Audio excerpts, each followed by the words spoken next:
Me llamo Elvira Montes. A mis 70 años pensé que ya había visto lo suficiente del mundo para entender cómo funcionaban las personas, especialmente las que crié. Estaba equivocada. El aeropuerto de Ciudad de México brillaba esa mañana como si fuera un hueso pulido, todo luz blanca y voces inquietas. El aire olía a café recién hecho y combustible de avión, ese aroma que hace creer a los viajeros que tienen el control de sus propios destinos. Mi hija Camila estaba sentada con su esposo Emiliano junto a la puerta 17, sus cabezas inclinadas sobre el celular de él. Habían estado susurrando toda la mañana. Me dije que no era nada. Llevaba 9 años viuda. Llenaba mis días con pequeños proyectos, rediseñar mi jardín, leer hasta la madrugada, cocinar para los vecinos que olvidaban devolverme mis platos. Cuando Camila sugirió un viaje familiar a Puerto Vallarta, una última aventura antes de que te retires de verdad, mamá, dije que sí. Quería creer que estábamos sanando lo que se había roto entre nosotras. Faltaba 1 hora para nuestro vuelo de regreso a Guadalajara cuando me excusé para ir al baño. Mis rodillas dolían de caminar por las calles empinadas de Vallarta, pero me sentía extrañamente ligera, como si este viaje hubiera limpiado el aire entre nosotras. Recuerdo haber mirado por encima del hombro. Camila sonrió y me saludó medio distraída. Emiliano ni siquiera levantó la vista. No pudieron haber pasado más de 5 minutos. Pero cuando regresé, los asientos estaban vacíos. Sin maletas, sin abrigos. Solo las marcas aplastadas donde habían estado sentados. Miré alrededor pensando que habían ido por un café. La pantalla de embarque aún mostraba la conexión a Guadalajara. Llamé a Camila una vez, luego otra. Nada. Las personas cercanas me miraron brevemente y luego desviaron la vista. Revisé mi bolsa, mi celular desaparecido, mi cartera desaparecida, mi pasaporte desaparecido. Una corriente fría y lenta me recorrió. No era pánico, todavía no. Más bien incredulidad con una máscara equivocada. Me agaché buscando bajo los asientos metálicos, como si hubiera dejado caer mi vida entera en el suelo. Los anuncios resonaban en la terminal, vuelos, números, destinos que no me pertenecían. El ruido se desdibujó hasta convertirse en un zumbido continuo. Mis manos temblaban mientras sostenía lo único que me quedaba, un pequeño sobre con 500 pesos que Camila me había dado esa mañana para recuerdos. Me senté en la fila vacía mirando el letrero de la puerta. 17.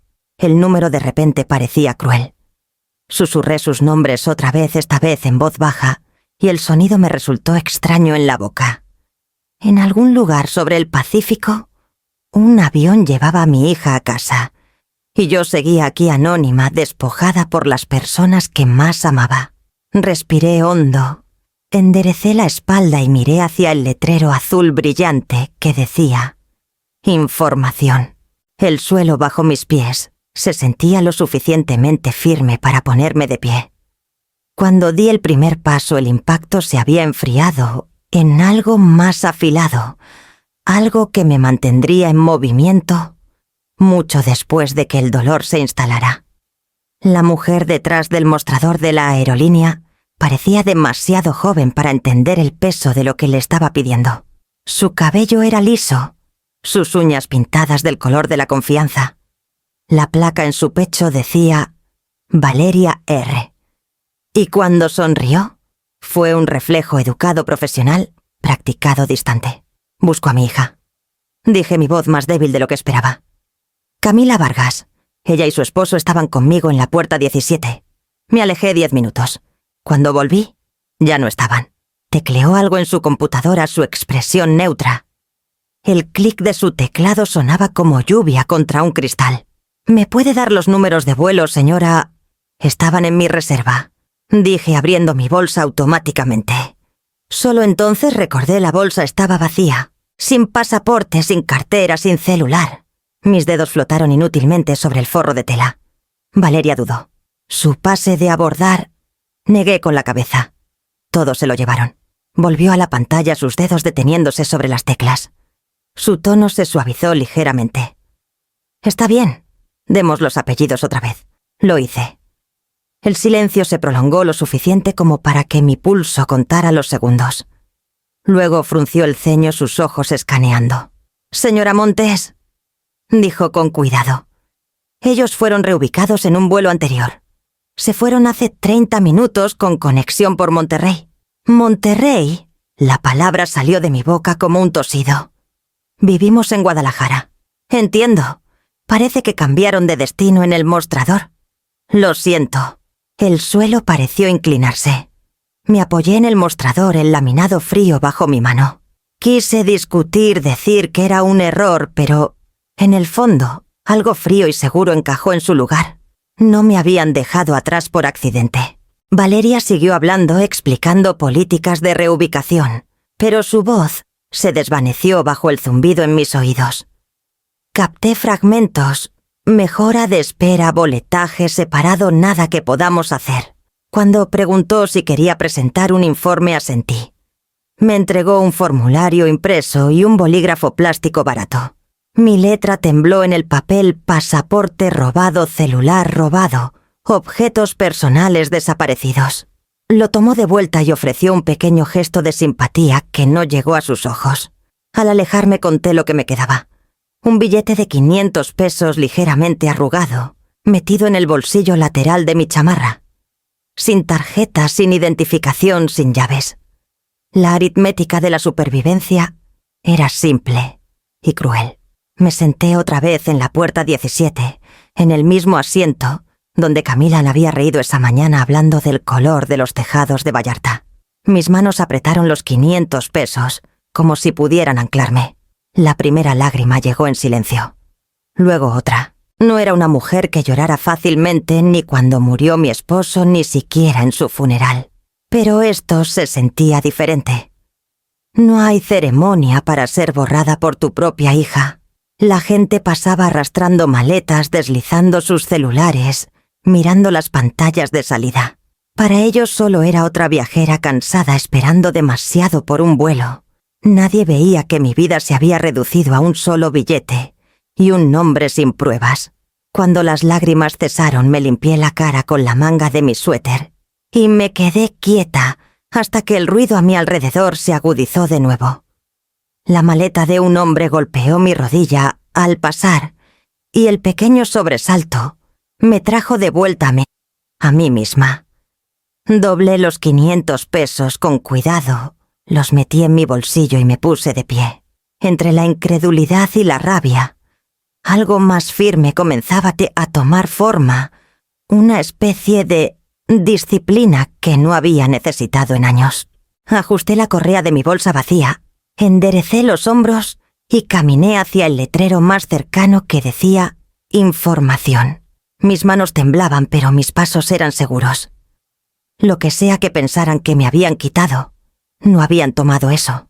El oficial de seguridad del aeropuerto me llevó a una pequeña sala sin ventanas, detrás de aduanas, un lugar que olía ligeramente a abrillantador de metales y cansancio.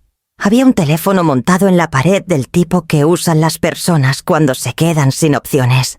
Una tarjeta impresa arriba decía «Consulado de México», línea de asistencia en Puerto Vallarta. Marqué el número con dedos que no podían quedarse quietos. 10 minutos después, una voz respondió calma y directa. «Habla la oficial Sofía Ramírez. Dígame dónde está». Su tono no pedía disculpas. Tenía una competencia tranquila que me estabilizó. En menos de una hora llegó un auto del consulado, un sedán viejo con placas desvaídas de la embajada. El conductor me ofreció agua y me di cuenta de que no había bebido nada desde la mañana. El edificio consular estaba escondido en una calle lateral cerca del malecón. Nada ostentoso, solo concreto beige, 2 banderas y un punto de seguridad que se sentía humillante y seguro al mismo tiempo. Adentro el aire acondicionado era demasiado fuerte, las paredes cubiertas con carteles sobre seguridad en viajes que ahora parecían chistes crueles. Sofía Ramírez apareció detrás de un escritorio lleno de carpetas. Era de unos 40 años alta, con piel del color del café tostado, y una postura que hacía cada movimiento deliberado. Su apretón de manos fue firme, pero no frío. «Señora Montes, ¿vamos a sentarnos?» Le conté todo el viaje, la puerta, los asientos vacíos, el pasaporte desaparecido. No me interrumpió, solo tomó notas en una letra ordenada y curva. Cuando titubeé, me pasó un pañuelo sin decir palabra. Entonces su hija y su yerno se fueron sin avisar, dijo finalmente. Sí, la palabra se atascó. Cambiaron su vuelo, se llevaron mis cosas, todo. Exhaló lentamente su mirada firme. Eso es más que robo. Esperé a que añadiera una etiqueta traición, tal vez, pero no lo hizo. En cambio, sacó un formulario de un cajón. Primero archivaremos un reporte oficial con las autoridades locales. Luego puedo autorizar un pasaporte de emergencia. Toma 3 días hábiles. 3 días. La frase cayó como piedra. ¿Dónde me quedaré? Hay una lista de albergues con los que trabajamos. Algunos aceptan referencias consulares. También puedo gestionar un vale en efectivo para cubrir lo esencial hasta que el documento esté listo. Su eficiencia dejaba poco espacio para la desesperación. Revisamos cada pregunta. Nombre completo. Fecha de nacimiento. Última dirección en México. Contacto en casa. Cada respuesta se sentía como coserme de nuevo hilo por hilo. Cuando terminó de escribir, giró el monitor para que lo viera. Por favor, revise antes de enviar. Escaneé el texto. Era extraño ver mi vida reducida a párrafos en blanco y negro. Persona mayor abandonada por familiares. Todos los efectos personales robados. Sin condiciones médicas en curso. Alerta cognitivamente. Mi garganta se apretó. Así es como me ve el gobierno. Solo otro caso. Los ojos de Sofía se encontraron con los míos. Así se ve en el papel. Pero fuera del papel usted sigue aquí. Debí parecer no convencida porque se inclinó ligeramente hacia adelante. Escuche, señora Montes. No está rota. Está enojada. Las personas enojadas encuentran su camino a casa. No lo dijo como consuelo. Era una instrucción, un reconocimiento de que aún tenía opciones. Me dio un papel con su número directo y un pequeño paquete con un cepillo de dientes, jabón y una tarjeta de llamadas prepagada. Antes de irme me acompañó a la puerta. Alguien me dijo una vez que lo más difícil no es perder cosas, dijo. Es recordar que sigues siendo la misma persona sin ellas. Afuera la tarde se había tornado dorada. Los autos zumbaban a lo largo del malecón, sus reflejos ondulando en el mar. Me quedé allí un rato sintiendo la bolsa de papel con artículos de aseo arrugarse en mi mano. La ciudad estaba ruidosa y viva, y yo era una sombra caminando por ella, pero al menos estaba en movimiento. Seguí el mapa que ella había dibujado hasta un albergue cercano, cada paso deliberado, medido. 3 días, pensé. Solo 3 días. Luego volvería a casa. Lo que fuera que me esperara allí, no lo enfrentaría como la mujer que dejaron atrás en la puerta 17. Lo enfrentaría como la mujer que salió de Vallarta sin nada y siguió caminando de todos modos. El albergue que Sofía arregló era limpio pero austero, 6 literas, una lámpara parpadeante y una ventana que se abría al sonido de las motos en la calle Hidalgo. La primera noche apenas dormí. El marco metálico crujía cada vez que me movía y los rostros de mi hija y su esposo flotaban en la oscuridad sobre mí, claros como el día. Repetí sus sonrisas en el desayuno, la forma fácil en que Camila había dicho: «No olvides comprar miel local antes de irnos». Como si no hubiera planeado dejarme atrás. Por la mañana el shock se había enfriado en cálculo. Saqué la lista de programas de asistencia de Sofía y la seguí hasta una pequeña oficina de crédito consular, a 2 calles. Allí, un hombre llamado Eduardo. Ojos amables, cabello entrecano. Verificó mis documentos y tecleó hasta que la impresora zumbó. «Fondo de viaje de emergencia aprobado», dijo entregándome un vale. «Cubre el vuelo de regreso a Guadalajara. Lo pagarás cuando estés lista». La palabra lista me tomó por sorpresa. No me sentía lista para nada, pero firmé el formulario, mi mano firme. La agente de boletos en el aeropuerto frunció el ceño al ver mi pasaporte temporal. «Vaya semana la que ha tenido», dijo suavemente. No respondí. Imprimió mi pase de abordar y me lo entregó como si fuera algo frágil. Mi vuelo salió al amanecer. La terminal aún estaba medio dormida, las luces atenuadas en un brillo ámbar. Mantuve la cabeza baja en el control de seguridad, usando el mismo suéter que llevaba desde Vallarta, el único que me quedaba. El aire olía ligeramente a pan dulce de una cafetería cercana, dulce e irreal.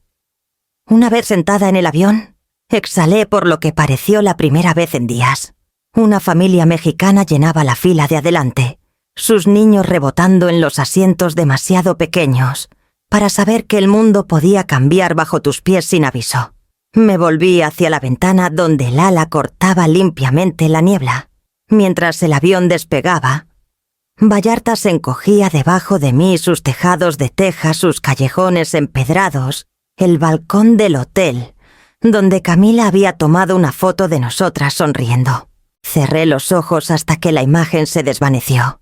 En algún lugar sobre el Pacífico las nubes se espesaron interminables y suaves, como kilómetros de disculpas no dichas. Mi reflejo en la ventana parecía más viejo de lo que recordaba, pero no más débil. Susurré para él en voz baja. «Piensan que me he ido». El zumbido de los motores llenó el silencio. La frase permaneció como una promesa más pesada, que el dolor más ligera que la rabia. Saqué la pequeña bolsa de viaje que Eduardo me había dado. Adentro estaban las copias de cada formulario que Sofía había presentado. Reporte de robo, solicitud de pasaporte, autorización de viaje de emergencia. Cada hoja sellada, firmada, fechada. Prueba de que aún existía en el sistema. Prueba de que podía reconstruirme pieza por pieza. Cuando cruzamos la noche desplegué una de las páginas y estudié la tinta negra bajo la tenue luz de la cabina. Mi nombre parecía ordinario. Allí, Elvira R. Montes, pero para mí brillaba como evidencia. Para cuando la señal de cinturón se encendió para el descenso, ya sabía qué haría. Camila creía que había ganado tiempo, días, tal vez semanas, para tomar lo que no era suyo. No sabía que estaba regresando antes. No sabía que aún tenía suficiente para pelear. Observé cómo el océano se volvía azul oscuro bajo las nubes, el borde del mundo, dando paso lentamente al hogar.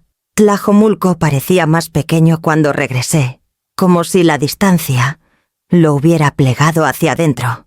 El taxi desde el aeropuerto pasó por las calles familiares, olmos, arqueándose sobre las banquetas, luces de porche brillando en el crepúsculo. No le había dicho a nadie que volvía. Así se sentía más seguro. El conductor redujo la velocidad al girar en la calle del Roble, donde mi casa estaba cerca del final de la manzana. El porche estilo hacienda, el revestimiento azul pálido, el buzón de cobre que mi esposo pulía cada primavera, todo parecía igual, pero el aire a su alrededor se sentía mal vacío de su pulso. Pagué la tarifa, agradecí al conductor y me quedé en la acera con mi pequeña bolsa de viaje. Las ventanas del frente estaban oscuras. No había coche en la entrada.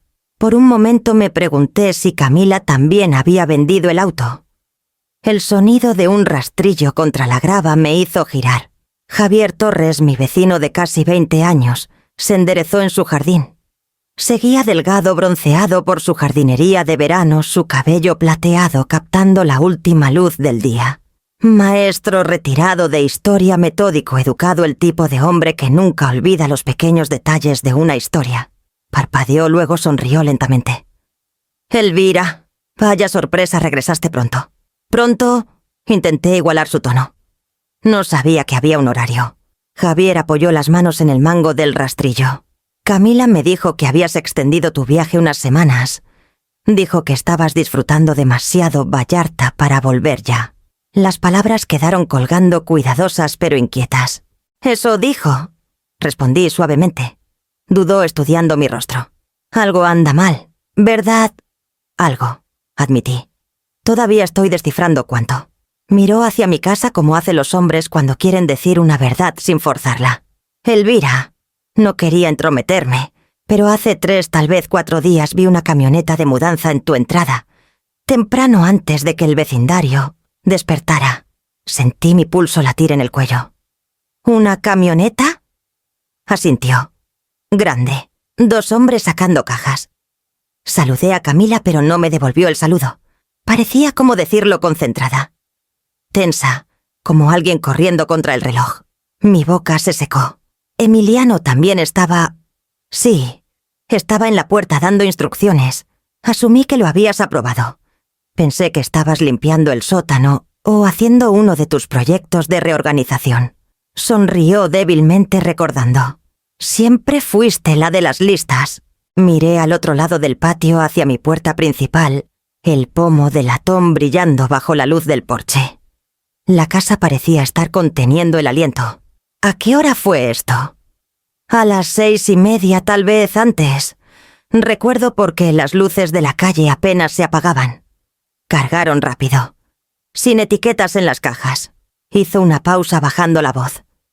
Algo no me cuadró. Pero ya sabes cómo es, nos decimos que estamos pensando de más. No quería fisgonear. Hiciste lo correcto. Dije aunque mi garganta se sentía apretada. No podía saberlo. Javier me estudió un momento más, luego apoyó el rastrillo contra la cerca. Si necesitas algo, estoy aquí al lado.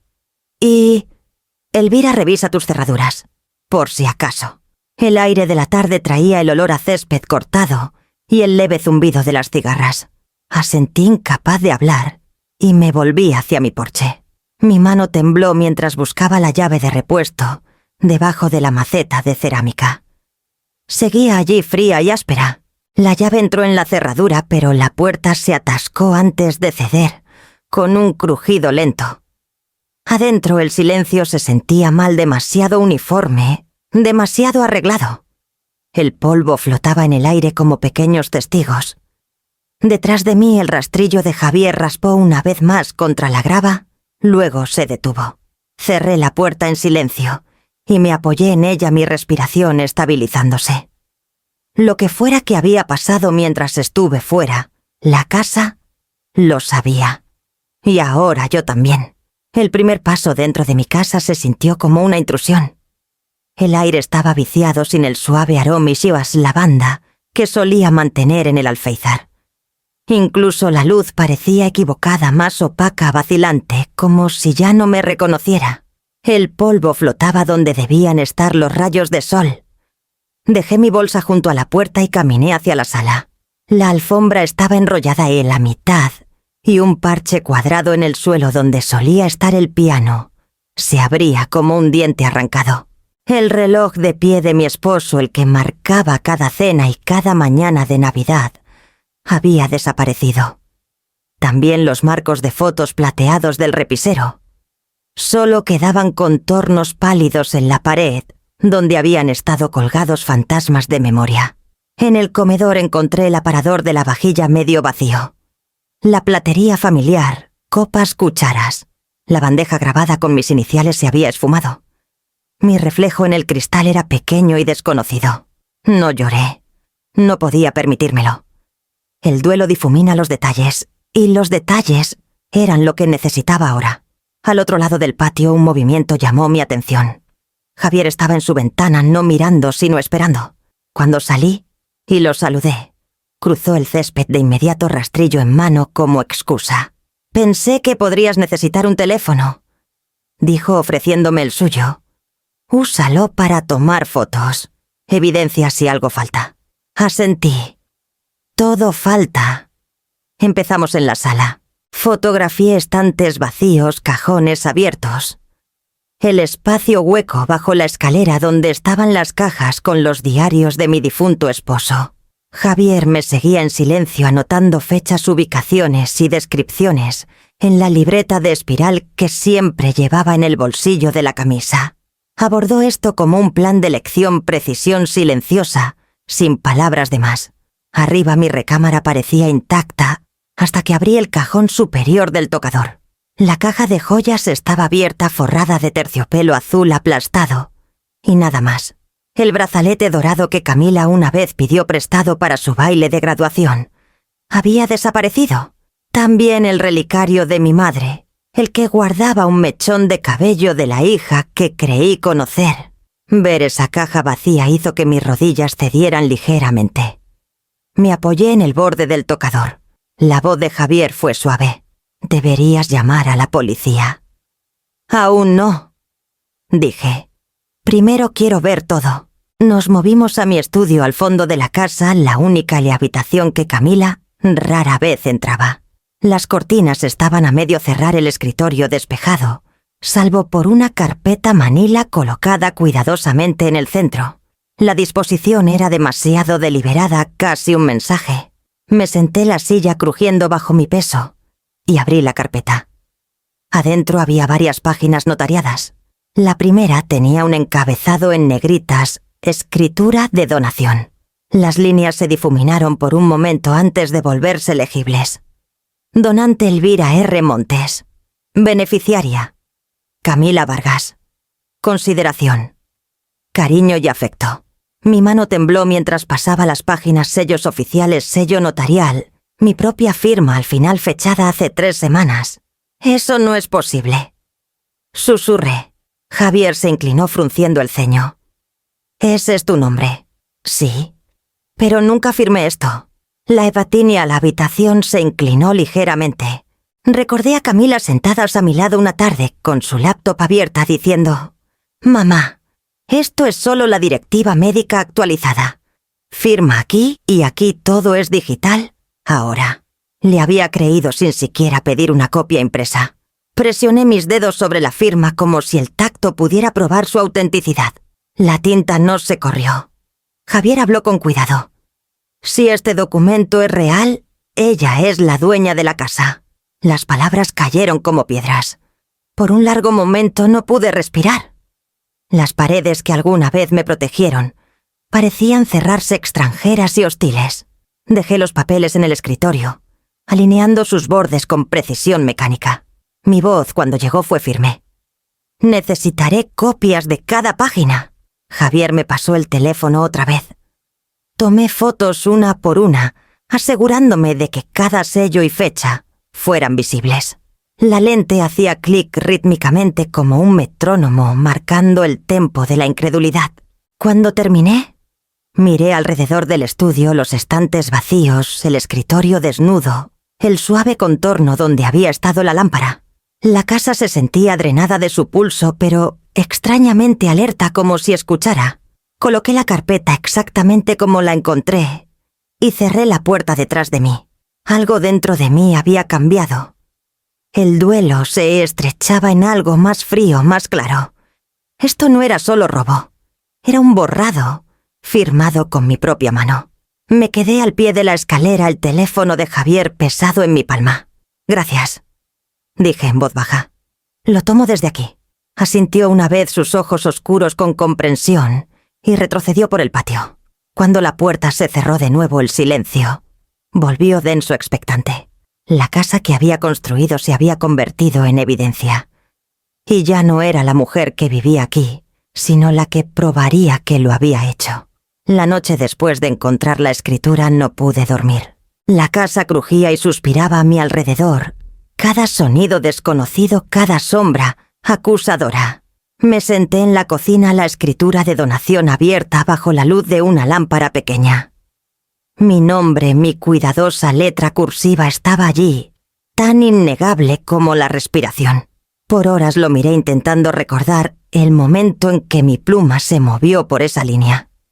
Y luego, como una fuga lenta a través de una presa, el recuerdo comenzó a regresar.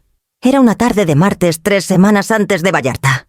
La luz era suave, filtrada a través de las cortinas de encaje. Camila había venido con su laptop sonriendo de esa manera practicada suya, la que sugería eficiencia disfrazada de cariño. «Mamá», había dicho colocando su bolso en la mesa de la cocina.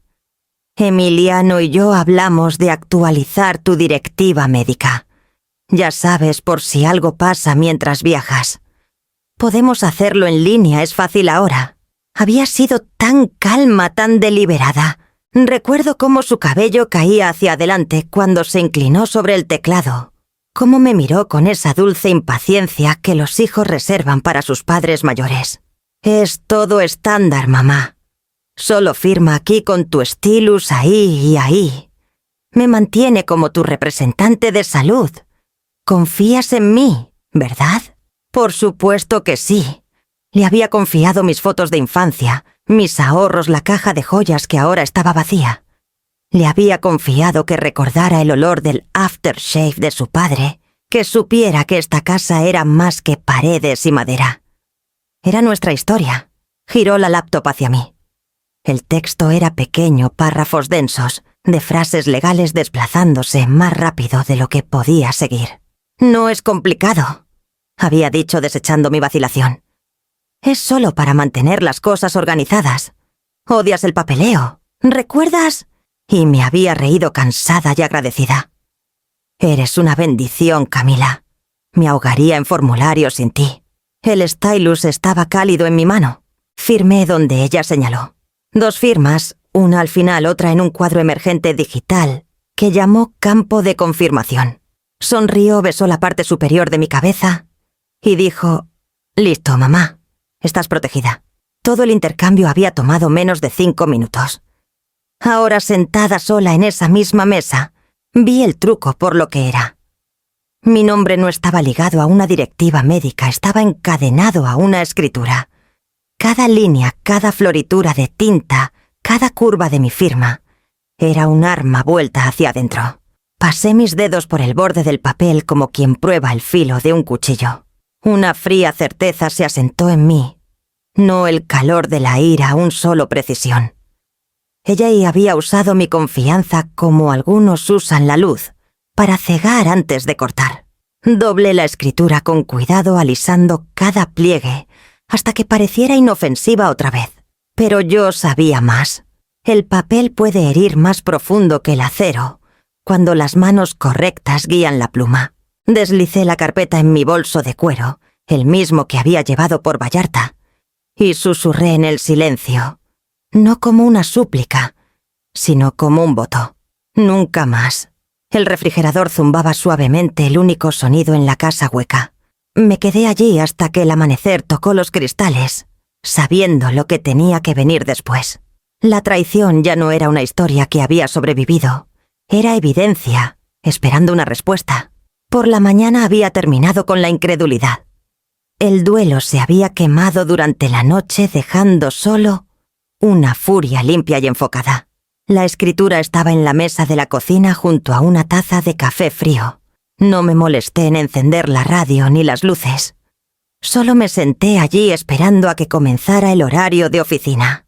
A las 9 en punto llamé al único nombre que me vino a la mente, Amalia Cruz, una abogada de bienes raíces que había ayudado a un vecino a resolver una disputa de linderos años atrás. Su recepcionista sonó cautelosa hasta que dije: «Es urgente.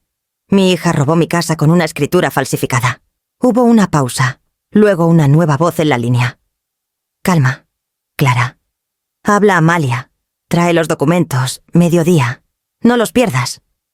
Su oficina estaba en el 3er piso de un edificio de ladrillo antiguo, cerca del centro de Tlajomulco. La sala de espera olía ligeramente a abrillantador de limón y lluvia. A través del vidrio esmerilado podía ver su silueta, hombros rectos, movimientos deliberados. Cuando abrió la puerta me sorprendió lo directa que era su mirada. 50 y tantos, cabello corto, blazer oscuro sin pretensiones. Me señaló la silla frente a su escritorio. «Cuéntame todo». Deslicé la carpeta hacia ella. Se puso los lentes de lectura y comenzó a pasar cada página lentamente, su ceño frunciéndose, pero sin sorprenderse. Ya había visto cosas así antes. Cuando finalmente levantó la vista, no gastó palabras. «Esto», dijo tocando la escritura, «es fraude por tergiversación. Tu hija te engañó sobre lo que estabas firmando. ¿Cómo creíste que era una directiva médica, no una transferencia de propiedad? El consentimiento es inválido». Exhalé por lo que pareció la primera vez desde Vallarta. «¿Entonces puedo recuperarlo?» «No automáticamente. Necesitaremos presentar una moción de emergencia para invalidar la escritura argumentando engaño, influencia indebida y violación del deber fiduciario. También querrás cambiar las cerraduras hoy mismo. Si tienen llaves, aún pueden entrar antes de que notifiquemos. Asentí absorbiendo cada palabra. Continuó su tono casi clínico, pero nunca cruel. Guarda registros de todo, mensajes, recibos, incluso declaraciones de vecinos. Si viste a alguien mover cajas, eso es evidencia de intención de asumir posesión. A los tribunales les importan los patrones. Amalia jaló una libreta amarilla hacia ella y comenzó a redactar notas, su pluma moviéndose rápido. Tu ventaja es el tiempo. No saben que estás de vuelta. Podemos usar eso. Su precisión directa me estabilizó. Había estado a la deriva por días entre la traición y la incredulidad, pero la voz de Amalia me ancló en el lenguaje de la estrategia de la prueba. Levantó la vista brevemente. ¿Tienes ahorros? Necesitarás un anticipo, 15.000 pesos como mínimo. Lo pagaré, dije sin dudar. Lo que sea necesario. Sus labios se curvaron en la más leve sombra de una sonrisa. Bien, ese tipo de claridad gana casos. Organizó los documentos en una pila ordenada, los sujetó con un clip y me entregó una copia de su hoja de contacto. Redactaré la moción esta noche. Mientras tanto, llamé a un cerrajero. No esperes a mañana. Al levantarme para irme, añadió: una cosa más, señora Montes. La gente piensa que la ley es fría, pero en casos como el tuyo no se trata de dinero, se trata de recuperar la narrativa. Te escribieron fuera de tu propia historia. Yo te ayudo a volver a ella. Afuera el viento del lago de Chapala cortaba afilado contra mi rostro, pero lo recibí con agrado. Se sentía como aire que me pertenecía otra vez. Caminé directo a la ferretería y pedí las mejores cerraduras que tuvieran. Cuando el dependiente preguntó si acababa de mudarme, casi me reí. No, dije agarrando la caja con fuerza. Estoy regresando. El cerrajero llegó justo después de las 4. Era un hombre tranquilo llamado Mateo, de hombros anchos, y firme su camioneta gris marcada con seguridad Tlajomulco. Cuando le expliqué lo que necesitaba, no hizo preguntas, solo asintió una vez profesional. Entrada principal, trasera y lateral. Todas. Dije. Sacó su caja de herramientas de la camioneta y se puso a trabajar. El metal hacía clic y giraba cada sonido claro y satisfactorio. Por primera vez en semanas algo en mi mundo respondía como debía, causa y efecto, problema y reparación. Me quedé cerca viendo cómo las cerraduras viejas caían como huesos frágiles. Buen material, dijo Mateo deslizando un nuevo cerrojo en su lugar. Base sólida, solo necesitaba la protección adecuada. La palabra protección hizo que mi garganta se apretara. Probó el cerrojo 2 veces, me entregó 3 llaves y dijo: estas son resistentes a ganzúas, sin copias a menos que las autorices. Cuando guardó sus cosas, le pagué en efectivo y lo acompañé a la puerta. La luz de la tarde se había suavizado. El vecindario zumbaba levemente con aspersores y el ladrido lejano de un perro. Antes de irse, Mateo miró el porche, luego a mí. «Dormirás mejor esta noche», dijo. «Lo haré», respondí, aunque no estaba segura de creerlo. Después de que se fue, me quedé junto a la puerta principal y giré la nueva llave en la cerradura yo misma. El clic fue profundo, seguro. Un sonido que decía mío. La siguiente tarea fue el orden. Había pasado mi carrera como diseñadora de interiores planificando, organizando, trayendo estructura al caos. Decidí tratar esto como cualquier proyecto, reunir hechos, etiquetar todo, documentar cada centímetro de prueba de que mi vida había sido robada y la había recuperado. Despejé la mesa del comedor y dispuse carpetas, plumas y una pila de libretas que encontré en el estudio. En una etiqueta escribí caso M24. M por Montes. El número 24 era arbitrario, pero se sentía oficial, algo que me anclara. Empecé imprimiendo fotos desde el teléfono de Javier, cada estante vacío, cada pieza faltante. Luego transcribí notas, qué día regresé, la hora, qué vio Javier, qué dijo Amalia sobre presentar la moción. Registré recibos, la factura del cerrajero, el talón del cheque del anticipo, el boleto de avión desde Vallarta. Cada página la metí en su propia funda transparente, ordenada por categoría. Entre clasificar y etiquetar, una extraña calma se apoderó de mí. El miedo dio paso a un enfoque preciso, como si mi mente finalmente hubiera encontrado un ritmo en el que podía confiar. No solo estaba reconstruyendo seguridad, estaba reclamando autoría.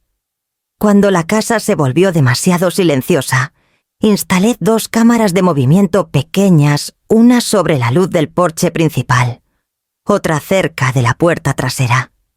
Una vecina adolescente, Sophie, me ayudó a montarla a sus manos rápidas y seguras. «Mi papá es técnico», dijo. «Recibirás alertas en tu celular». Le agradecí y le di 500 pesos. Intentó negarse. «Me haces compañía», dije. «Eso vale algo». Cuando se fue, la calle se había sumido en la oscuridad. Revisé la transmisión en mi celular, 2 imágenes en vivo brillando suavemente. Ambas puertas seguras, ambas cámaras firmes. En la cocina preparé té y me senté en la mesa junto a mi nuevo archivo. La lámpara arrojaba un círculo cálido de luz sobre los papeles, suavizando los bordes duros de la evidencia. Afuera, el viento rozaba los árboles. A lo lejos, el tren a Guadalajara retumbaba débilmente, constante y reconfortante. Extendí la mano y posé mi mano en la superficie de la mesa, la misma donde una vez firmé mi vida sin leer la letra pequeña. Ahora solo contenía verdad itemizada y documentada. El refrigerador zumbaba detrás de mí. El reloj en la pared marcaba suavemente, paciente y vivo. Giré la llave en mi mano una vez más, sentí su peso frío y susurré en la quietud: «Esta casa respira de nuevo». Las palabras se sintieron sólidas, perteneciendo tanto a la habitación como a mí. Por primera vez en mucho tiempo, el silencio que siguió no era amenazante. Era paz ganada por vigilancia silenciosa, deliberada y mía. 2 días después, el silencio se rompió. Era la tarde, esa hora en que el sol cuelga bajo y el mundo se siente medio dormido. Acababa de terminar de organizar el segundo folder para el caso M24, los papeles alineados como soldados esperando órdenes. La casa olía ligeramente a limpiador de limón y algo más anticipación aguda y eléctrica. Entonces llegó el sonido que esperaba: una puerta de auto cerrándose de golpe. Luego otra. Llantas crujiendo contra la grava. Voces. A través de la cortina transparente los vi Camila y Emiliano de pie en mi entrada.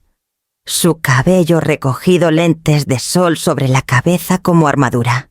Su postura tensa, la barbilla levantada como si ya estuviera preparando un argumento. La llave plateada en su mano brillaba al sol. Me quedé quieta mientras ella intentaba abrir la cerradura frontal. 1 vez, 2 veces.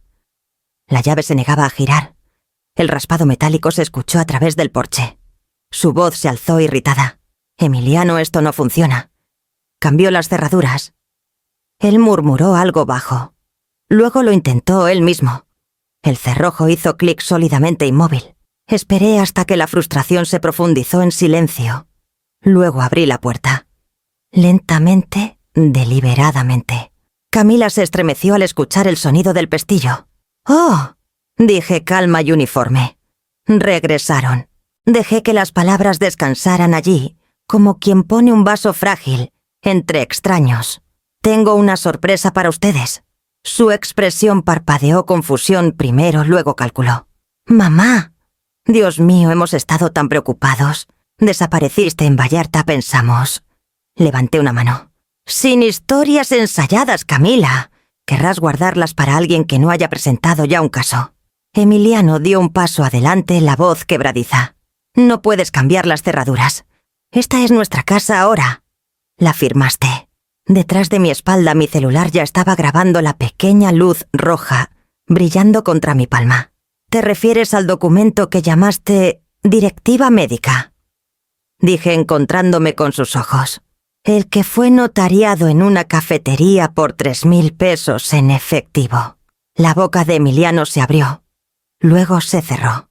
El rostro de Camila se endureció. «No entiendes, mamá. Estábamos tratando de protegerte. de asegurarnos de que la casa se quedara en la familia, abandonándome en un aeropuerto. Eso fue. Se detuvo buscando un terreno que no existía. Me hice a un lado lo suficiente para que vieran la mesa del comedor detrás de mí.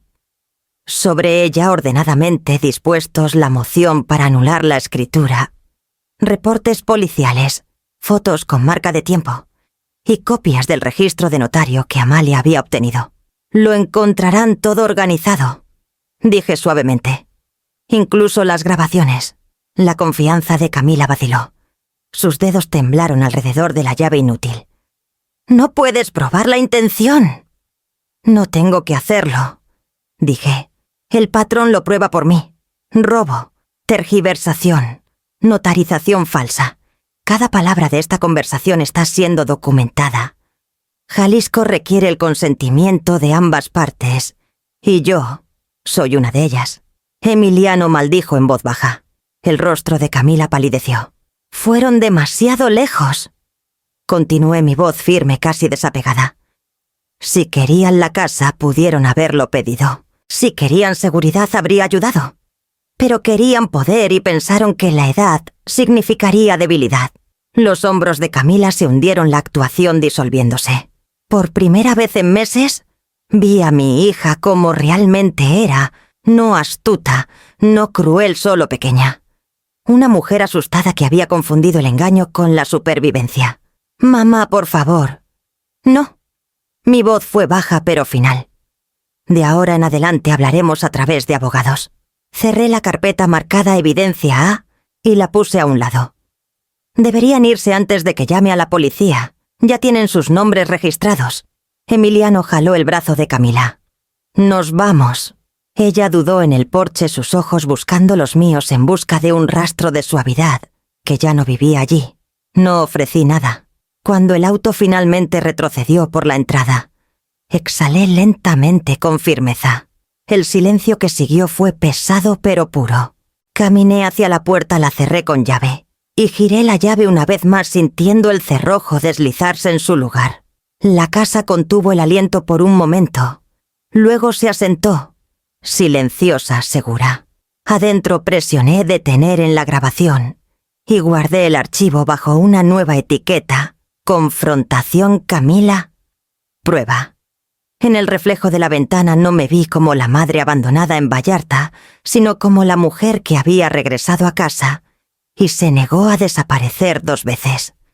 A la semana siguiente llegó la primera onda de su represalia, no a través del juzgado, sino por el aire digital que la gente ahora trata como evangelio. Javier vino a mi puerta a media mañana sosteniendo su tableta, como si contuviera malas noticias de una guerra que ninguno de los dos había declarado. «Elvira», dijo con cuidado, «creo que deberías ver esto antes de que alguien más llame al respecto». La pantalla mostraba una publicación pública en la cuenta de Camila. Su foto de perfil. Un retrato familiar, soleado, recortado para excluirme. Flotaba sobre un bloque de texto escrito en el lenguaje del desamor y la manipulación. Mi madre ha estado lidiando con confusión últimamente. Intentamos ayudarla a manejar sus asuntos, pero se ha vuelto contra nosotros. Cambió las cerraduras, nos acusó de robo, y ahora está difundiendo cosas que no son ciertas. Por favor, si la conocen, manténganla en sus oraciones. Esta no es la mujer con la que crecí. Debajo una avalancha de comentarios, simpatía, confusión. Algunos defendiéndome, la mayoría no.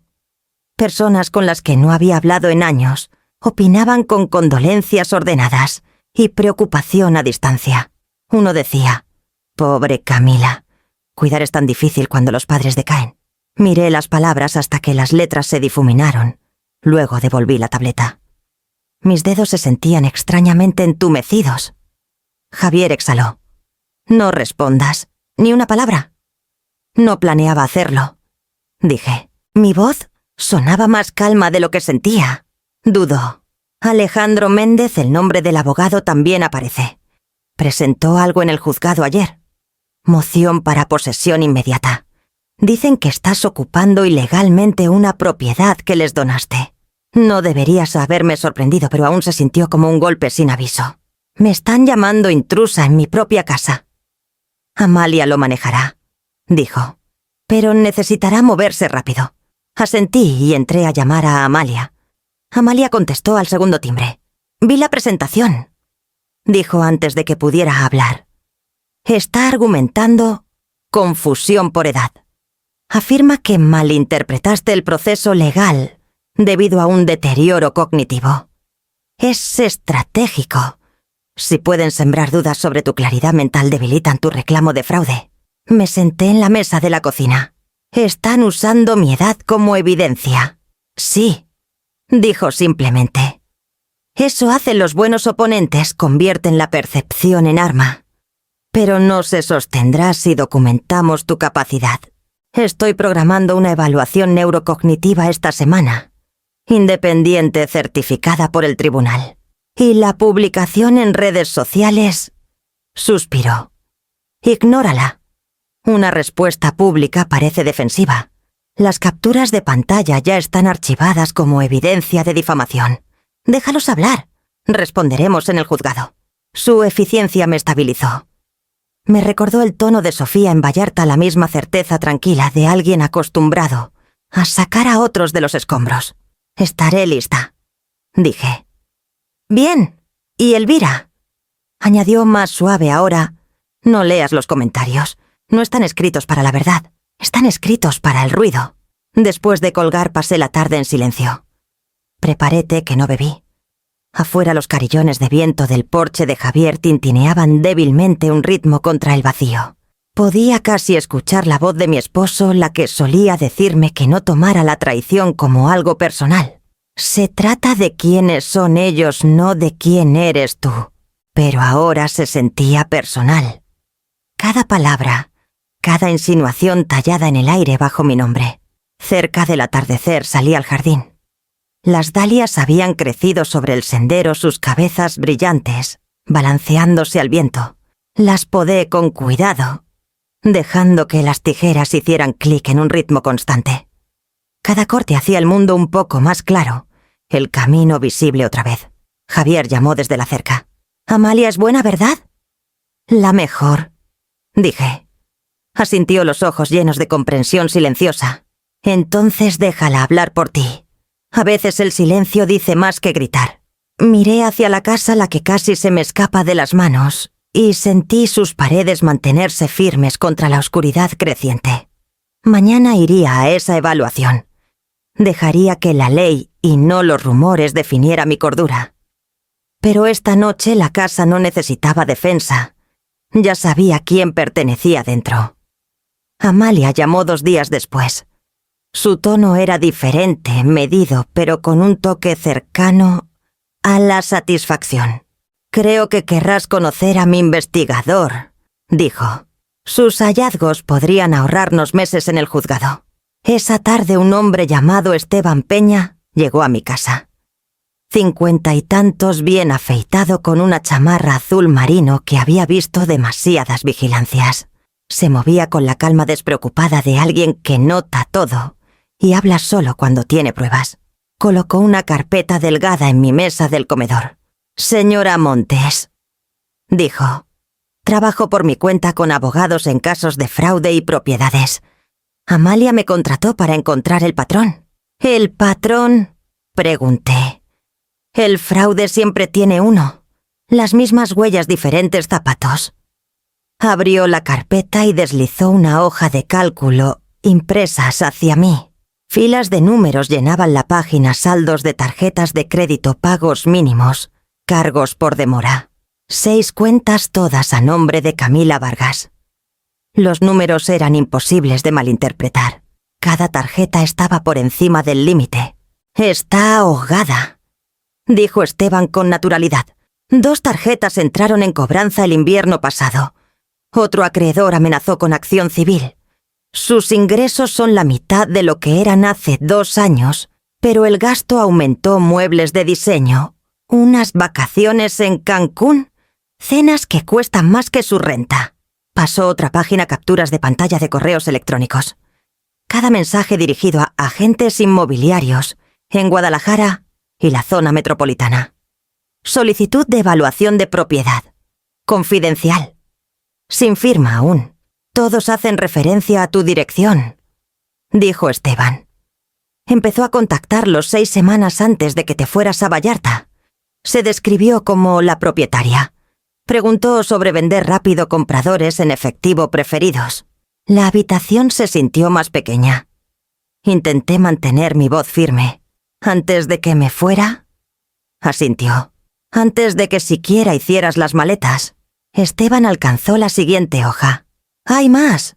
Registros de búsqueda de corredores de datos obtenidos legalmente por citación. La dirección IP coincide con su red doméstica. Mira aquí. Señaló una lista de consultas de Google, cada una con marca de tiempo, y dolorosamente específica. Se puede vender una casa con el nombre de un padre, aún en la escritura.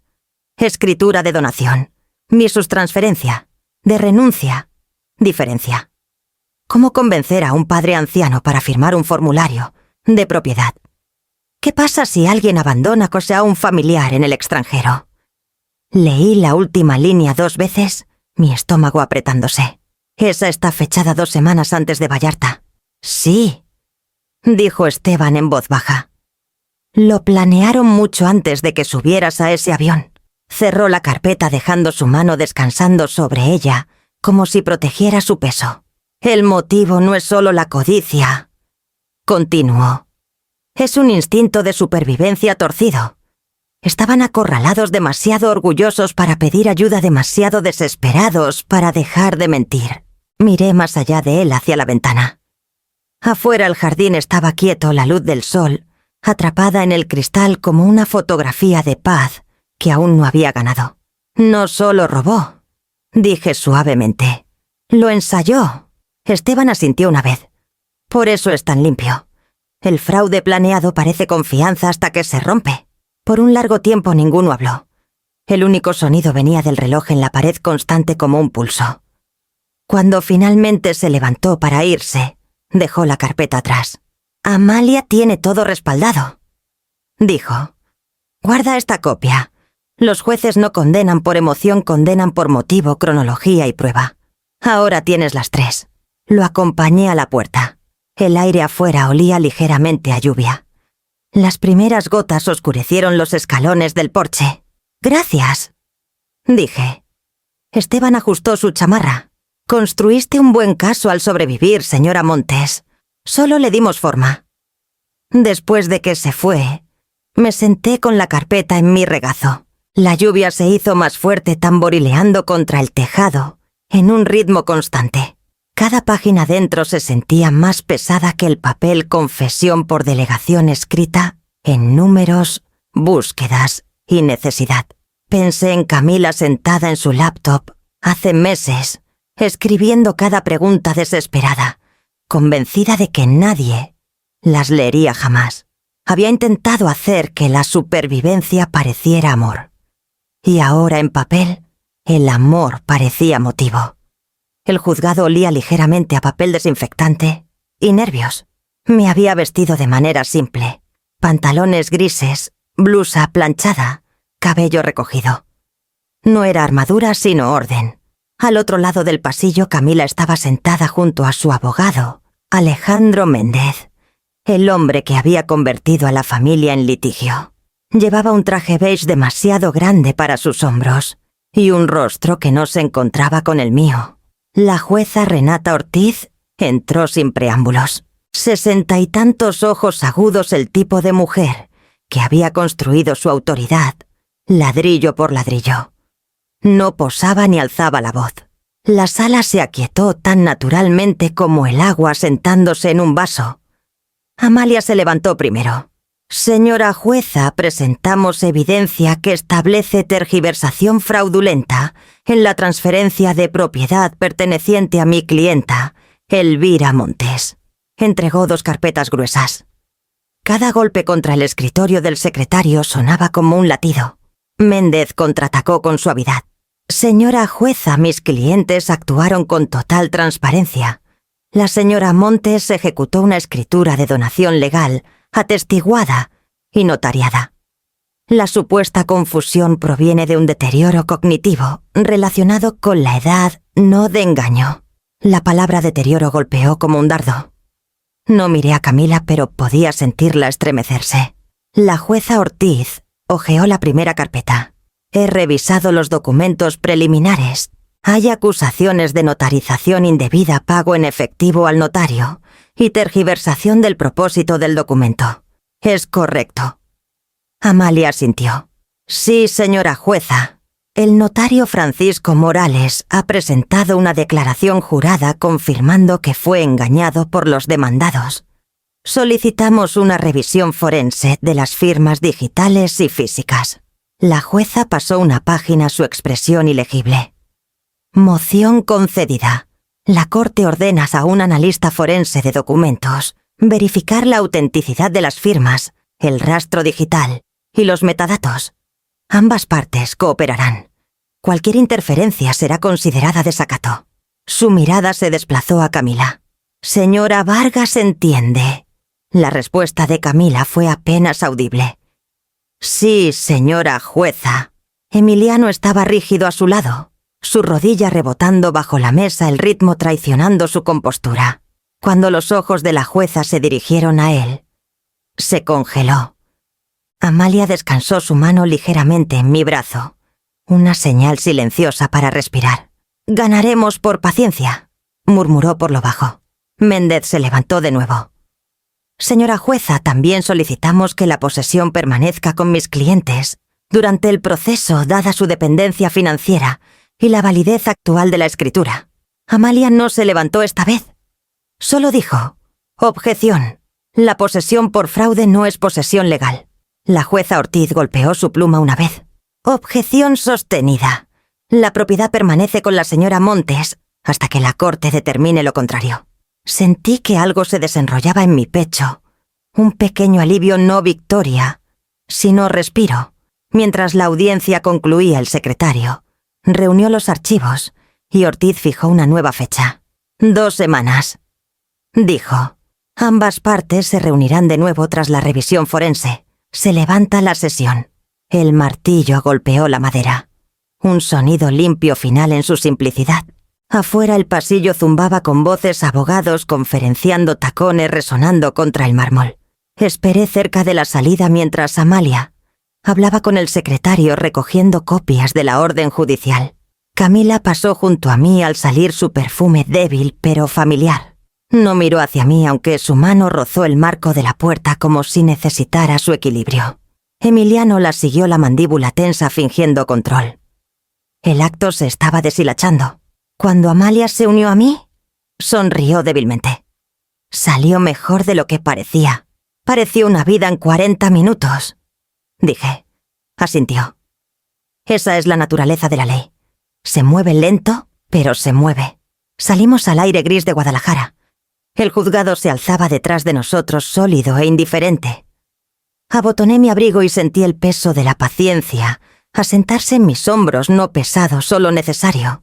La verdad ahora estaba en movimiento, lenta y mecánica, pero avanzando hacia la luz del día. La cita estaba programada para un martes por la mañana en una oficina médica de bajo perfil en la avenida Vallarta, con demasiado vidrio y poca calidez.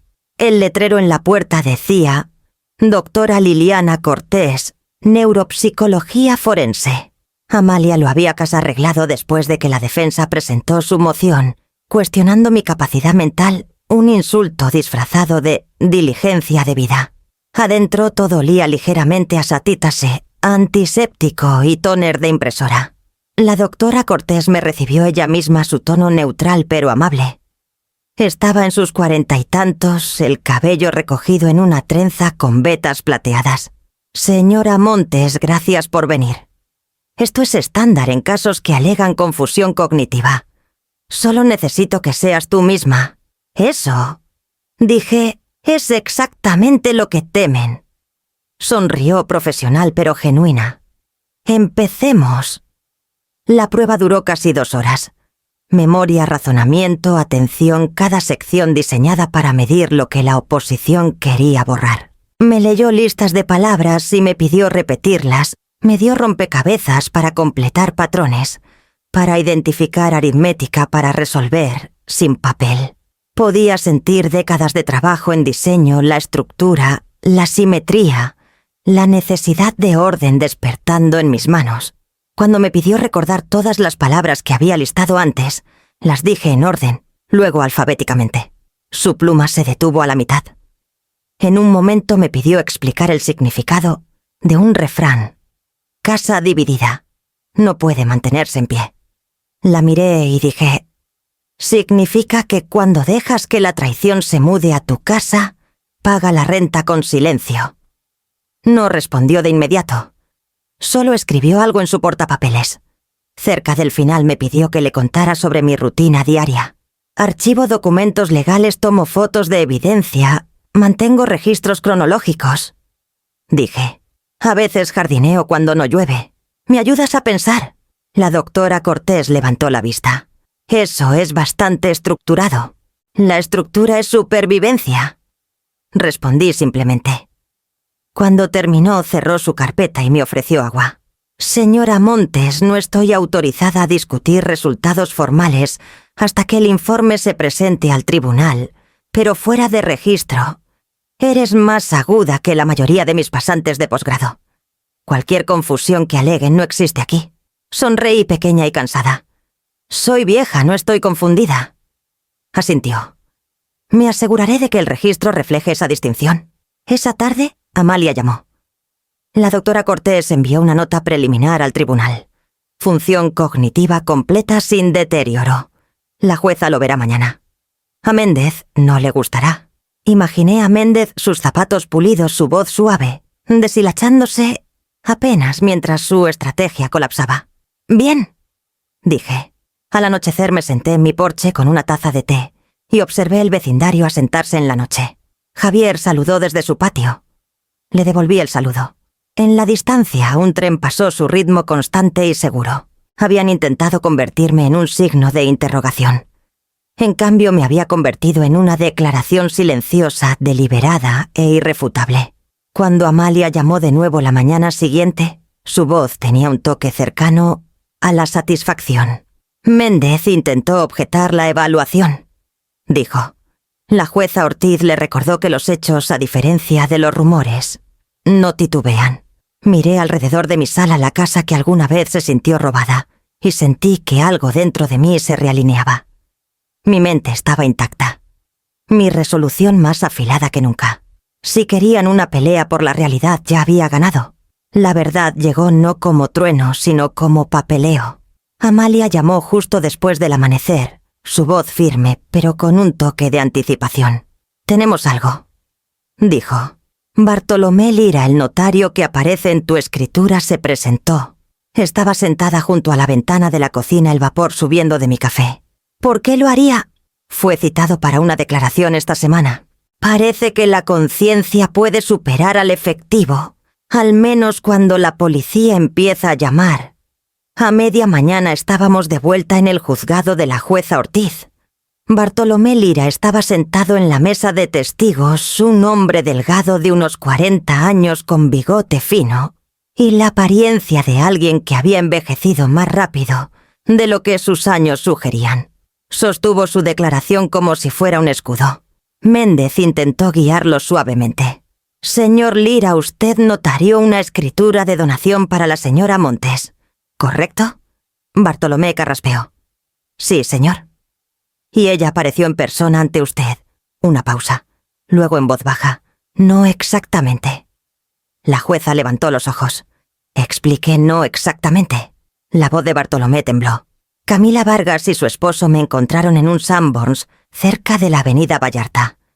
Dijeron que su madre tenía problemas de movilidad, que no podía salir de casa fácilmente. Me pagaron 3.000 pesos en efectivo para verificar una firma que ya estaba hecha. La sala se aquietó. Incluso el aire parecía dudar. «¿Falsificó el reconocimiento?», preguntó la jueza Ortiz con calma. «Sí, señora», dijo Bartolomé tragando con dificultad. Bueno, me lo justifiqué en ese momento. Parecían sinceros. Dijeron que era un asunto familiar. No hice preguntas. Tomó aire temblando. pero guardé los mensajes de texto y el recibo del pago. Los he entregado a la policía. Méndez se movió, el color drenándose de su rostro. Camila estaba rígida a su lado, sus manos agarrando el borde de la mesa, hasta que sus nudillos palidecieron. Amalia se levantó. Señora jueza, solicitamos un examen forense inmediato de esos mensajes, así como de cualquier almacenamiento o propiedad relacionada con este fraude. Concedido, dijo Ortiz. Procedan. 2 días después se ejecutó la orden de cateo. Oficiales de la policía de Tlajomulco, acompañados por Esteban Peña, allanaron una bodega registrada a nombre de Emiliano Vargas. La lista de inventario era casi quirúrgica: juego de plata antigua, grabado ERM, una cámara digital Nikon y un reloj de pulsera dorado inscrito: para por cada hora que te amé. Cuando llegó la llamada confirmando la recuperación, no hablé.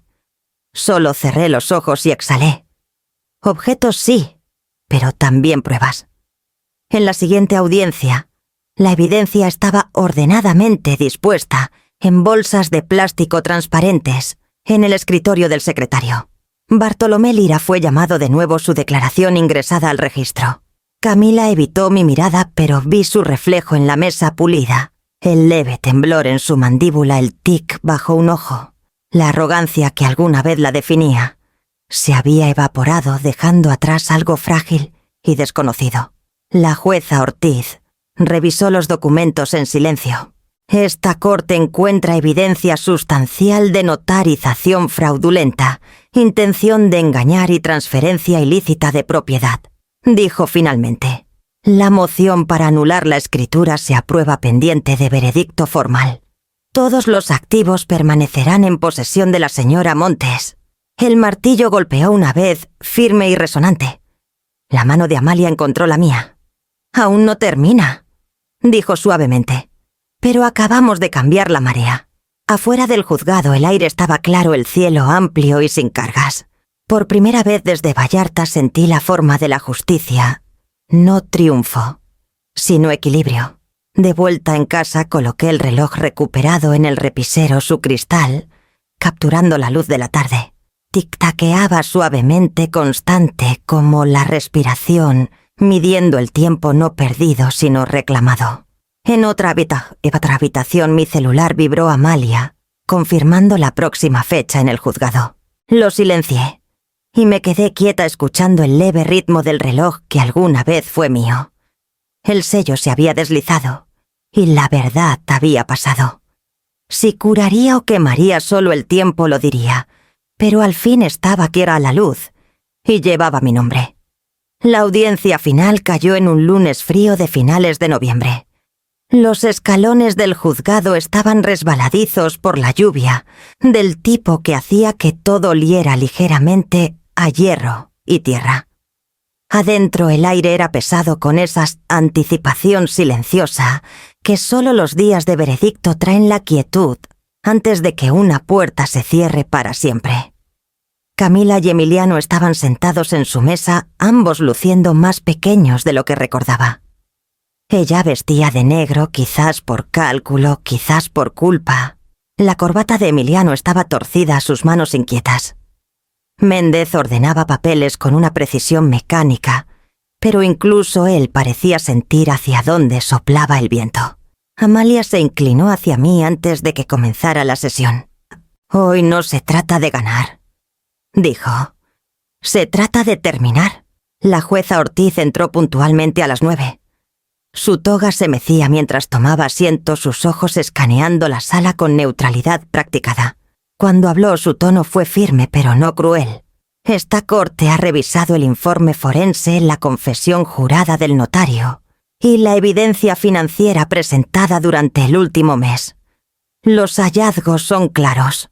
Hizo una pausa, dejando que el silencio se extendiera hasta que incluso el reloj parecía contener el aliento.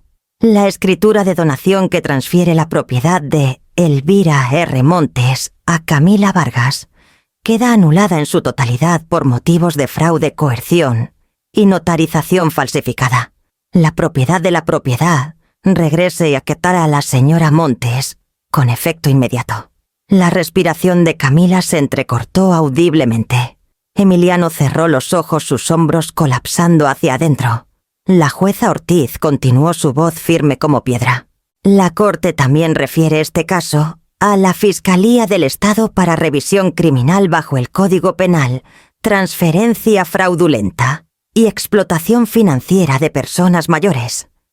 Se ordena la restitución de todos los artículos retirados de la residencia Montes, así como el reembolso de los costos de investigación.